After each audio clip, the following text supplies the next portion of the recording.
What's up, YouTube? Today we're going to talk about how to be a bullshitter.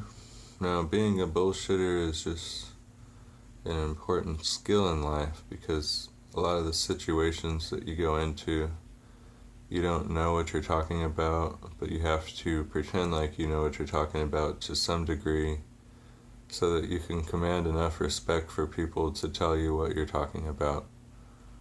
So that's a whole trick. That was 360 right there.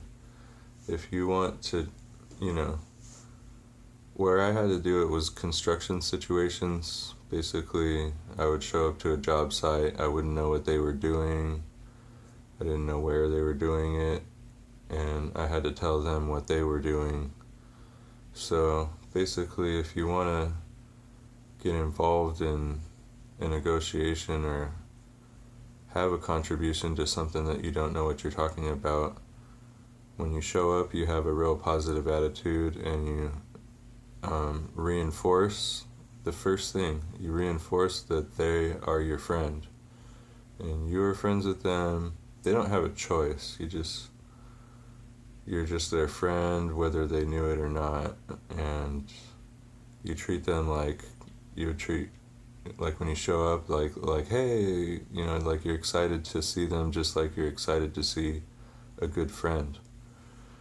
From there, with the whole icebreaker thing, you pretty much like set them off balance to where they kind of just want to start talking to you because you're already like too nice, and then they need to like reciprocate it, but they want to stay on the topic because you're in a construction situation or whatever.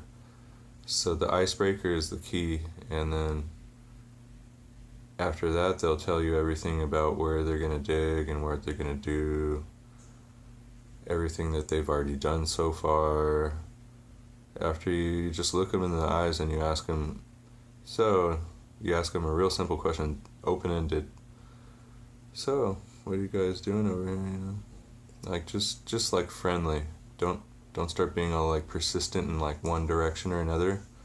The first thing you do is you ask them a broad question nicely, and from there they will tell you their angle on the project or their angle on what they're trying to sell you or whatever, and then you know where you can go from there because you have experience in all of this stuff. So you're like, okay, this is what's happening to this guy, and we can move on from here.